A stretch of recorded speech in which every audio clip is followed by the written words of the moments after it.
Ghazipur border पर किसान आंदोलन चल रहा है। अलग अलग जिले से, अलग अलग राज्यों से लोग यहाँ पर आए हुए हैं और इस आंदोलन का हिस्सा बन रहे हैं। ये देखिए, एक बुजुर्ग भी वहाँ से आ रहे हैं और वो भी इस आंदोलन का हिस्सा है, तो समझा जा सकता है आंदोलन की संजीदगी को, आंदोलन की गंभीरता को। और उसके साथ ही यहाँ अलग अलग जगहों के वो टेंट भी लगे हुए हैं। इन टेंटों में लोग यहाँ रात भर रहते हैं, किसान आंदोलन का समर्थन करते हैं और अपने तरीके का ये आंदोलन जो जिसे अब जन आंदोलन में बदल गया है ये। और यहाँ पर देखिए एक यहाँ पर जो टेंट लगा हुआ है, उस टेंट में हम जाएंगे और वहाँ लोगों से बात करेंगे। ये देखिए, यहाँ पर लोगों की मीटिंग भी चल रही है और ये आंदोलन का बहुत अहम हिस्सा है कि हर जगह हर रणनीति बना रहे हैं और सबकी मांग एक ही है कि कानून वापस लिए जाए। तो ये अनिश्चितकालीन धरना प्रदर्शन चल रहा है गाजीपुर बॉर्डर पर। ये समस्त बौद्ध अनुयायी हैं जो इस आंदोलन को समर्थन कर रहे हैं, इस आंदोलन में हिस्सा ले रहे हैं और सरकार से इनकी सीधी सी मांग यही है कि जो कानून है, जो किसानों की मांग है, उसी के हिसाब से इन कानूनों को रद्द कर दिया जाए, वापस ले लिया जाए। देखिए, यहाँ पर बहुत सारे सज्जन बैठे हुए हैं और ये अपने अपने तरीके से बातें रख रहे हैं और आगे की रणनीति, जिस तरीके से आंदोलन ये चल रहा है, वो आंदोलन कैसे शांतिपूर्वक चलता रहे, वही रणनीति बनाई जा रही है। सर, आप क्या कहना चाहेंगे? क्या नाम है आपका और इस आंदोलन के क्या मायने हैं? मेरा नाम मदन लाल कलकल है और मैं पेशे से एडवोकेट हूँ। हम चाहते हैं कि ये जितने भी काले कानून हैं जो किसान विरोधी हैं और मानवता विरोधी भी हैं, ये तीनों वापस होने चाहिए, ये हमारी मांग है जी। और ये जिस तरीके से सरकार कह रही है कि कानूनों में कुछ भी ऐसा नहीं है, क्योंकि आप एडवोकेट हैं, मैं कानूनी लहजे से भी समझना चाहता हूँ कि इसमें ऐसे कौन से बिंदु हैं जिन पर सबसे ज्यादा ऐतराज है और जो चीज सरकार कह रही है कि नहीं ये तो बिल्कुल सही है। देखिए, कुछ चीजें एस्मा के अंदर आती हैं। एस्मा होता है एसेंशियल कमोडिटी एक्ट है। जो जरूरत आवश्यक वस्तुएं हैं उनका भंडारण नहीं किया जाएगा, उनकी जमाखोरी नहीं की जाएगी। इस एक्ट के अंतर्गत वो सारी चीजें जो हैं, जो एस्मा में आती थी, वो भंडारण से बाहर कर दी गई हैं। उनके ऊपर लिमिटेशन हटा दी गई है, वो भी भंडारण में आ सकती हैं। तो अब जो है, अब इस समय पे ये है कि क्योंकि वो चीजें अब भंडारण के अंदर आ गई हैं, अब कोई कितना भी उनका भंडारण कर सकता है। कोई गेहूं का कितना भी भंडारण कर ले, आलू का कितना भी भंडारण कर ले। मैं आपको एक बात बताना चाहता हूं, अभी मैं दिसंबर की बात आपको बता रहा हूं कि 1 दिसंबर को आलू 50 रुपए किलो था और 60 रुपए किलो भी था।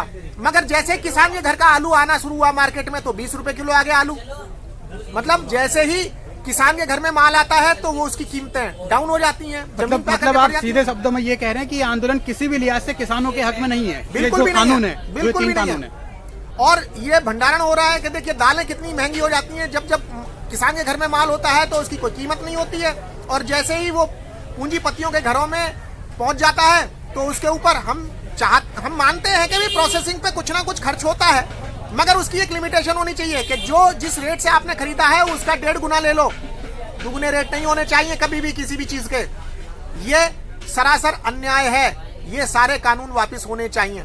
तो ये देखिए, ये इन्होंने कानूनी पहलू समझा कि किस तरीके से इन कानूनों में खामियां है और उनको वापस होना चाहिए, क्योंकि ये किसानों के हक में नहीं है। आप क्या कहना चाहते हैं? आप भी आंदोलन में हिस्सा ले रहे हैं। मेरा भी यही कहना है कि जो काले कानून है इसको वापस होना चाहिए, क्योंकि किसान अन्नदाता है और किसानों के साथ क्या पूरे देश के साथ ये अन्याय है। तो कानून वापसी की मांग सीधे शब्दों में ये की जा रही है और यहाँ पर लोग आगे की रणनीति बना रहे हैं। एक बैठक के जरिए आगे किस तरीके से ये आंदोलन चलता रहेगा और कैसे सरकार पर दबाव बनाया जाएगा। आप क्या कहना चाहते हैं? क्योंकि कानून सरकार ले आई है और वापस लेने को तैयार नहीं है और किसान वापस लेने की मांग पर कायम है। ये जब भारत का हिंदुस्तान बनाया है, ये गुलाम हुआ है। भारत का हिंदुस्तान बनाया है, गुलाम हुआ है। गुलाम हम बनना नहीं चाहते, हम भारत के निवासी बनना चाहते हैं। और जो हिंदुस्तान बोलता है उसके ऊपर तो 307 और 302 का मुकदमा चलना चाहिए। जी सर, मैं एक और चीज़ आपसे समझना चाहता हूं, क्योंकि आप एडवोकेट है, कानूनी पहलू, क्योंकि सुप्रीम कोर्ट ने कानूनों पर फिलहाल रोक लगाई है, लेकिन सरकार ये कह रही है कि कानून बिल्कुल सही है और कानूनी लिहाज से भी सरकार अपना पक्ष ये कह रही है कि हम दावे के साथ ये कह सकते हैं कि कानून रद्द नहीं होंगे।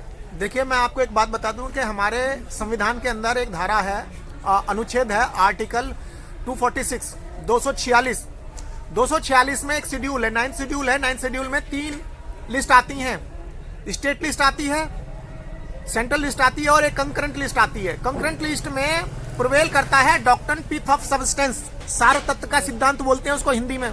और सार तत्व का सिद्धांत ये कहता है कि अगर सेंटर कोई कानून बना रही है तो सेंटर उस लिस्ट में, मतलब कंकरेंट लिस्ट में अगर सेंटर कोई कानून बनाती है तो ऐसा कानून बनाया जाना चाहिए जिससे कि पूरे देश का फायदा हो, पब्लिक लार्ज का फायदा हो, ये नहीं कि कुछ लोगों का फायदा हो। ये जो कानून बनाया गया है ये कुछ लोगों को फायदा देने के लिए बनाया गया है और इसलिए ये जो है हमारे doctrine of pith and substance इस पे एप्लीकेबल नहीं होता।